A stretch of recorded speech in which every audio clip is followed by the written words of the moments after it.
Kwa jina naitwa Paskazia Charles, ni afisa masoko kutoka UTT AMIS. UTT AMIS tunashiriki katika maonyesho ya Multi Builders and Contractors Global Expo 2025 hapa jijini Dodoma. Tuko hapa, tuko na wahandisi, tuko na wachimbaji wadogo wa madini, lakini pia tumeungana na wajasiriamali. Lengo la UTT AMIS ni kufikisha huduma ya uwekezaji kwa Watanzania wote. Kwa hiyo UTT AMIS ni taasisi ya serikali ambayo iko chini ya Wizara ya Fedha. Kazi kubwa tunaofanya ni kazi ya uwekezaji. Kwa hiyo UTT tunakusanya pesa kutoka kwa mtu mmoja kwa maana mtu binafsi, vikundi, mataasisi, SACCOS na wengine wote wanaweza kuwekeza kupitia mifuko yetu ya uwekezaji.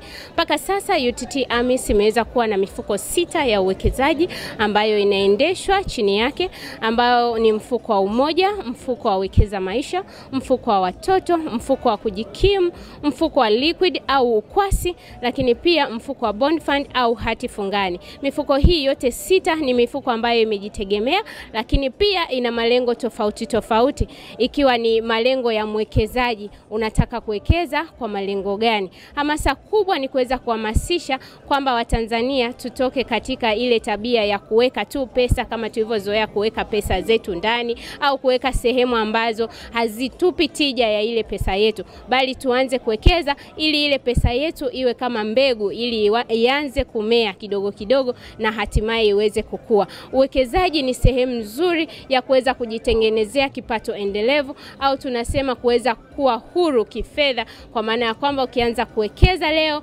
mbegu ile itaendelea kukua, na endapo utakuwa unawekeza kwa muda mrefu, basi inakuwa ina tija kubwa kwenye maendeleo yako ya kiuchumi. Lakini tuna mifuko pia ambayo inakuwezesha kuweza kuweka pesa yako na ni rahisi kuweza kutoa. Kwa hiyo tunatoa wito pia kwa wafanyabiashara na vikundi mbalimbali pamoja na makampuni kwamba wanaweza kufungua akaunti za uwekezaji kupitia UTT AMIS na kuanza kuwekeza na kutengeneza faida nzuri. Tunajivunia kwa kuwa na faida nzuri sana UTT AMIS.